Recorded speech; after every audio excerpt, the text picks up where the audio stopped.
us, you and Jesse, and then, or Marcia. So, why don't y'all go over that, and then we'll, Yeah, it was definitely a team effort. You had Aaron in there as well. So let's go into it. Appreciate everybody's time. Had a lot of good questions last time. What we know is that the board is comfortable with the expenditures, but had a really good discussion last time about, on the revenue side, specifically, how do we fund that budget deficit? You've got two options or a combination of the two options. A tax increase, there was a 3-cent increase in the proposed budget, or a fund balance appropriation. We had some discussion on that last time, or a combination of the two. So thanks for everybody's time last time. I think now we kind of heard your questions, some of the concerns, and we've tried to, throughout this presentation, answer your questions. And we know it's still a lot of numbers, but we tried to simplify it as much as possible while giving you the information y'all need to weigh the pros and cons and make an informed decision. So just as a reminder, here are the tax rate scenarios we're looking at. So when we say a subsidy there, that means ARPA funds plus the amount of fund balance you need for the upcoming fiscal year 24, 25. So ad valorem tax, you can see highlighted, as well as fund balance appropriation. If we didn't do any increase in the tax this year, you're looking at about a $1.92 million subsidy. That's $1,255,500 from fund balance, as well as $665,000 from ARPA. And you'll see in each of these scenarios, the amount from ARPA is the same, $665,000. Why do we combine these? Why do we look at them? It's like, well, ARPA goes away after this next year, and so that'll be the gap, the deficit that we need to fill the following year. So if you did the 3-cent increase, you're looking at a $1.10 million, and to really kind of bridge the deficit for the most part, you're looking at $667,000. Yes, sir. How much ARPA funds do we have for next year? 667? That's right. Yeah, 665, excuse me. A real quick question there. They changed the rules on the ARPA funds, right? To where we could use it for more stuff, right? That's right. So effectively, let me say that. So if you have it below a certain threshold of money, then it can be used for what's called as revenue replacement. And what we choose to do it, just to keep it simple, is to use it as revenue replacement for police department salaries and benefits, I believe, but definitely salaries. And so we've done that, and that's effectively pushed the money, the equivalent amount of money of unrestricted, into our fund balance, which has had the effect of increasing our savings account. But that is all we have left is 660. That's designated as ARPA fund. There's some that we've taken on that's, because we reimbursed ourselves, turned an equivalent amount of money into unrestricted funds. Okay, but So the money's, as far as next year is concerned, for ARPA, we've only got about 660. that's right, yes, sir. That's what we're. Councilman Ayers, I think what you had heard is for people, for municipalities who are using it in a different way, Yeah. using it for revenue replacement, they were talking about they opened up avenues where you could use it for different things, but that didn't really affect us since we were doing revenue replacement. I guess what I was just trying to get to though is the 665, that's it. Once we spend that next week, next year, that's gone. That's right, yes, sir.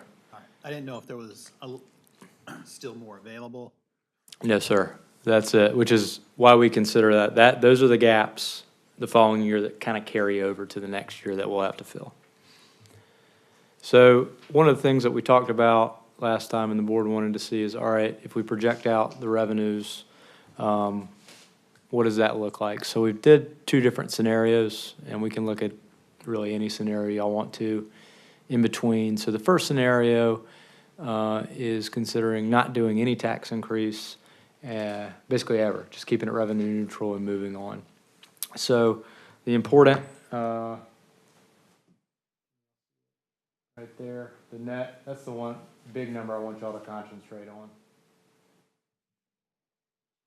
So that is the net, not including the enhanced CIP. So that's just basically, to borrow your phrase, Stephen, keeping the wheels on the bus. It's keeping services going, It's not doing anything enhanced. You know, there's some things we have to buy, like police cars, stuff like that. But that's really just kind of keeping services going. So you can see that's what it looks like without a tax increase and a revenue neutral, no revenue neutral, excuse me. Can you go back to that real quick? Sure.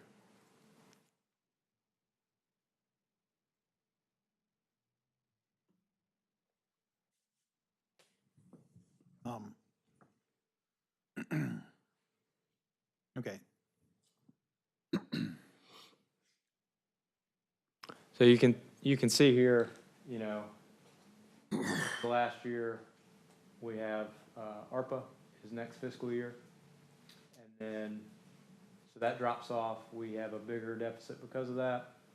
And also because expenditures increase, we haven't closed the gap, keeps on going. And it keeps on going.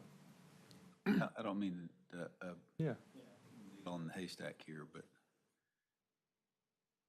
revenue numbers seem low because I thought we were increasing revenue at a certain rate in the 2 to 3% range, and that number from 25 to 26 goes up $16,000. So Yeah. help me understand that.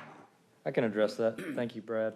So a couple things. First, there's certain things that we don't think it makes sense to increase on. For example, grant funds, PAL bill funds. A lot of times those things don't escalate. Also, as we use more fund balance to cover the deficit, we have to decrease our investment income. And we just kind of went through and did escalation numbers for each of the two ones. So, for example, motor vehicle tax is 1.56%. Natural, you know, we used 3.54%, which is, I think, our natural growth for ad valorem and kind of general revenues, which is reflective of history. And I would say this, that, you know, we had to make assumptions, right? These are projections. I thought we were making to the earlier discussion, I thought we were making a standard, since we won't know, a 2.8, 2 point whatever it was, assumption on revenue lines. But that's okay. I mean, Okay. that's been one of my complaints about the process. Hear me, not about staff and their Sure. process, but our Sure. projection forecast on the revenue side. Yeah, I hear you. I think one of the things we're nervous about in going higher than the 3.54% is the sewer capacity situation.